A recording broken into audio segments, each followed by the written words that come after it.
Sticks and stones may break my bones, but words will never hurt me.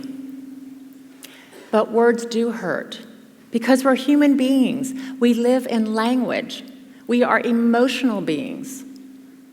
I've been called bitch plenty of times in my life, like most women have. In fact, I can remember the very first time I was called a bitch. I remember where I was, my age, who said it, and why. Most importantly, I remember how I felt. I was 18 years old. I was in the back seat of a car with a couple guys driving to a party, and we were having fun, but the driver was driving erratic and fast, and it was scaring me bad. And I repeatedly asked the driver, "Please slow down, you're upsetting me," which he ignored. He ignored it, and so shortly after, we stopped for beverages to get something to drink. They came back in the car, and they threw a button in the back seat, and the button said, "Bitch, bitch, bitch." They used that button to silence my voice, to shut me up. It worked.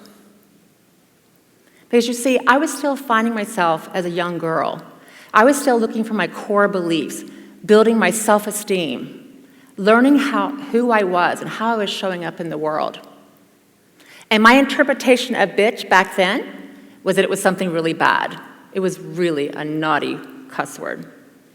And it was, of course, my first time hearing it. Now, this is not about what two guys did to me way back when. It could have been anybody. It could have been a couple females. It could have been a woman or a man. It doesn't matter. What matters is they used a derogatory word to silence my voice. And it worked. Now, our words are part of how we communicate, how we coordinate action with each other. Words are incredibly important.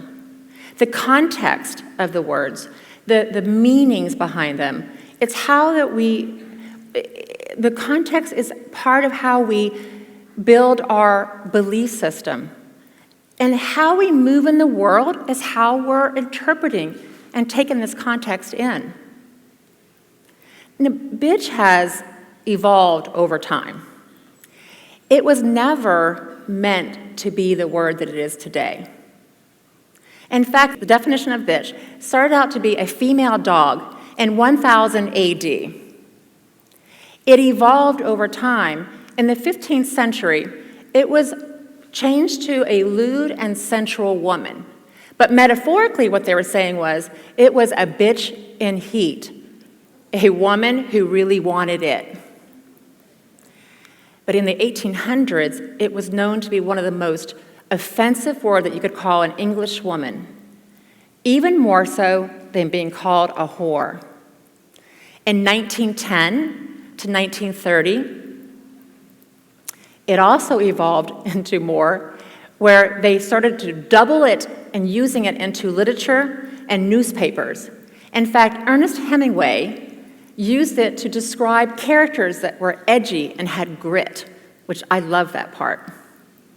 In the 60s, Hollywood started to use it as a way to create characters that had bitchy parts to them. Joan Crawford and Betty Davis come to mind, because those two women played really strong bitches. But interesting enough, they had a big rivalry going between them, if you remember this going pretty far back. But they had a rivalry that they were known to be calling each other bitches in the media, which was back then they sanctioned it and they would not play it. But I remember hearing Betty Davis on Johnny Carson, which was a late night TV show. And I remember hearing her say, "Johnny," now listen, she had a cigarette like this long. "The bitch is dead." And that was used, and in some ways, it was used as a punishment to tell everybody, I didn't like her. But it was depicting this strong, incredible women. Now, bitches in the Urban Dictionary has taken on a whole nother playing field. Pop culture has changed bitch in such a huge way that now bitch is considered to be females who don't have class, who don't know how to shut the F up, usually pretty fake, backstabbers, hoes, liars, and someone with no self-respect. That's the interpretations now in the Urban Dictionary.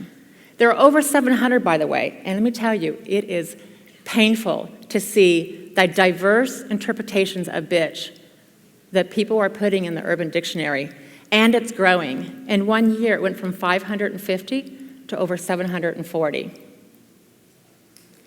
Now, what would it be like if we took the word bitch and asked everybody in the world to go back and use it for its true meaning and stop misusing the word? And the answer is they're not going to. They're not able to, because they have a right to that interpretation. But here's what you can do. You can change your interpretation of the word so that it will no longer be used against you. You can use the word as a positive empowerment word instead of something negative. You only have the power of what you say it means to you. So this is what the world is really saying to you when they're calling you a bitch. They're saying, I don't like what you're doing, and it's making me feel uncomfortable. And that's great. I get that happens. But that's not up to me to decide on whether or not they feel that way or not. I can only change myself. But I can tell you that when you are showing up big and bold and strong and a leader, and you've got a big voice, they're going to use bitch, but it doesn't have to silence your voice. You don't have to allow them to take that away from you. Because I know that what they're up to is they are going to create this whole case around the reason why they can defend why they think that the women are being bitches, when really what they're up to is about putting you down and silencing your voice, and that's not necessarily a good thing for women.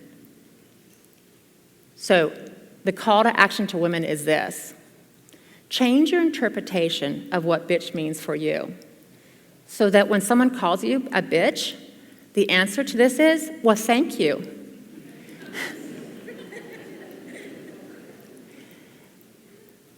Because when you say thank you to the person who's called you a bitch, you are disempowering their intent to harm you and putting the power back into your own self. So life is about choices. We can choose to live a powerful life. We can choose to interpret it any way that we want. We are women of the world. We have a right to use our voice.